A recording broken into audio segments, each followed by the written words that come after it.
Pretty much the number one question that I get from people is, what is the best phone under 200 bucks? Well, in all actuality, there is no best phone under 200 bucks, but there are some of them that come really close. And this is one of them. This is the Blade X Max from ZTE, the cousin of the Z Max Pro, which I loved and adored so much. So what makes this phone so great? Well, this $99 phone right here is running 7.1.1 right out of the box. Also, as you can see here, it has a beautiful 6-inch 1080p display, which a lot of phones don't offer that at this price range. Now, full cost, this phone is only 150 bucks, but if you decide to do a port in to Cricket, you can get it for $100. You heard me right, $100. I've had this phone for just under a month, and I've been using it day to day as a daily driver. So, how's it been? Well, in this video, let's talk about it.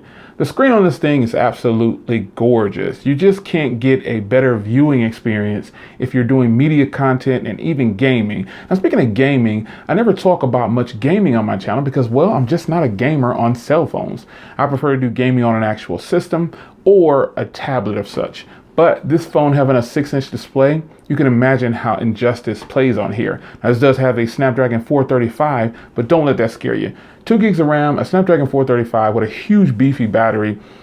The performance is, well, good.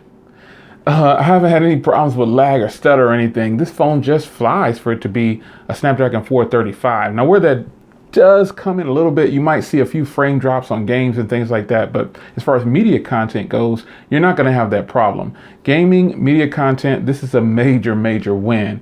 Now, I don't suggest that you go out and try to play heavy intensive games, but to me, Injustice 2 is probably the most heavy intensive game that I'm actually playing right now, and it's actually doing pretty good on this phone.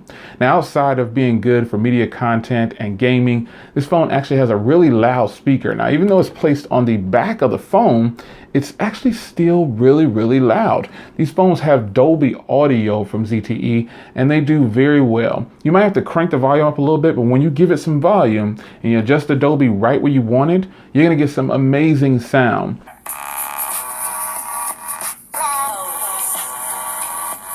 Another place where this phone shines is, believe it or not, cameras.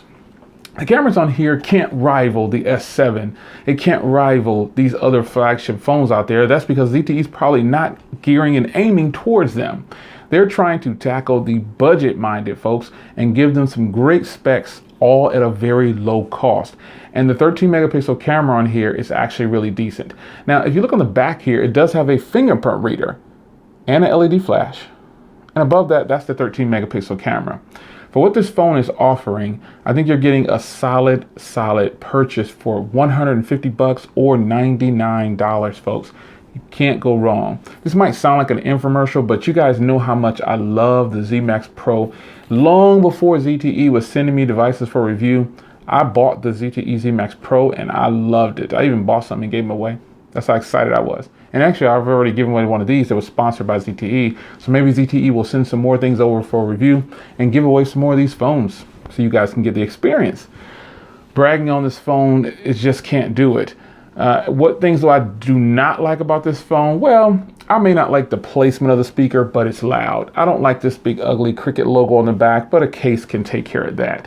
Other than that, the front camera on this is probably not the best camera, but it's doable.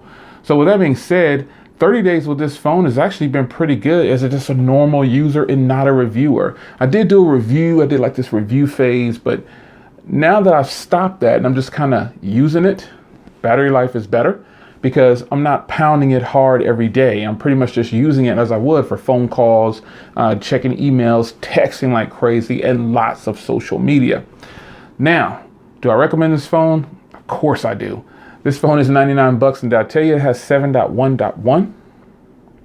Yes, it does.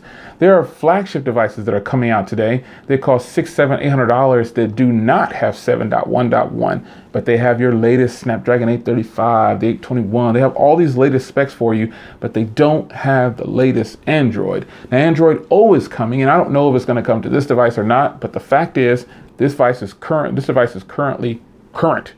So, quick update for you on the Blade X Max. It's your man Jay Will. Go buy this one if you haven't done it yet. I mean, why not? It's $100 and it's got some of the best features that you could want on a smartphone today. Fingerprint reader, very decent camera, big screen, Dolby audio, efficient battery life.